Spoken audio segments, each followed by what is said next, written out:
San Bernardino, California, the scene of the most recent mass shooting in America. 14 people killed, 22 seriously injured, and a nation devastated yet again. Closer to home, 73-year-old Carrie Hal Dice went on a 6-hour shooting spree from Welton to Yuma, claiming 6 lives in 2011 before killing himself. In hopes of preventing future bloodshed, Arizona's Pinal County Sheriff Babeu took to the airwaves with this message. I wish we could have a cop in every corner, in every neighborhood, and every school. We just can't. We want a citizen to add to the equation. The sheriff urging an average person to take up arms in the fight against deadly attacks. A recent study by the University of Texas reports 84 active shooter events between 2000 and 2010. Almost half ended before first responders got to the scene. In 16 cases, victims stopped the attack. 3 used a gun.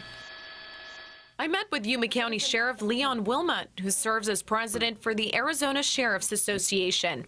Sheriff Wilmot fully supports the Second Amendment, but he says the best a bystander can do is assess the situation from a safe space and call 911 with the details. Shots fired. Any kind of emergency situation, we would ask folks to be our best witness. That's the key. And make sure they're doing it from a safe location so they're not putting themselves in danger. That's what we're paid for. That's why we wear the equipment that we wear, is for our protection. YCSO spends $125,000 each year on deputy training alone. Retired Arizona Department of Public Safety Lieutenant Dave McDowell also points out it's best to avoid combat, explaining the savior could be mistaken for the enemy. It's far best to, I think, to try to incorporate the philosophy of run, escape, and then fight as a last resort. You got to remember that there's police coming to the scene. They're not going to be able to know who the shooter is. A real risk Sheriff Wilmot upholds. It's hard for law enforcement without having that real-time information before you get there, because you have to pause. And okay, who's the good guy and who's the bad guy? But how could a citizen add to the equation or size up to trained law enforcement?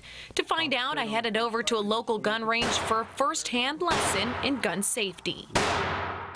We take them through a class where they understand the safety aspects, how to operate, how to maintain, all the basics, and then we actually get them inside the range shooting 22 pistols.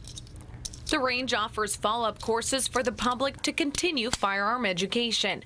But in the event of an active shooter, despite training, just under stresses, it's up to you to decide the course of action. That's an individual, right? That's an individual that has to know that they're qualified to be able to make that judgment call on who the bad person really is. It's also up to each person how often they practice. On the opposite end of the spectrum, deputies along with Border Patrol and police train on a weekly basis to maintain their skills. Yuma County first responders have access to this virtual simulator that creates real-world scenarios and provides dynamic training. You know, we do scenarios like this on a quarterly basis. We have live active shooter situations 1 time a year, training exercises, whereas a civilian, they may do something like this, but it's going to be a very small scale, very minimal training that they're going to get. To ramp up the lesson in self-defense, I took an additional course with McDowell, who now trains civilians. He says if you're waiting on police to arrive, find a place to hide. If you happen to be outside and near a car, this is going to be the best spot to hide, toward the front and by the wheel. Because the further down you go, the objects get less dense between you and that bullet. If caught in the front lines, be prepared to shoot and make sure you've had proper training. Keep in mind you could face legal consequences in the aftermath. There is a significant liability concern that they have just encumbered upon them and their family because of what they've decided to do. But if you come face to face with an attacker, don't hesitate to act. Your life is of no value to them, and so you're the one that's going to have to protect it. And if you don't have a gun, use anything you've got. I'm Sogomonian reporting. Try to push my arm away and just start attacking. Just relentless, nonstop.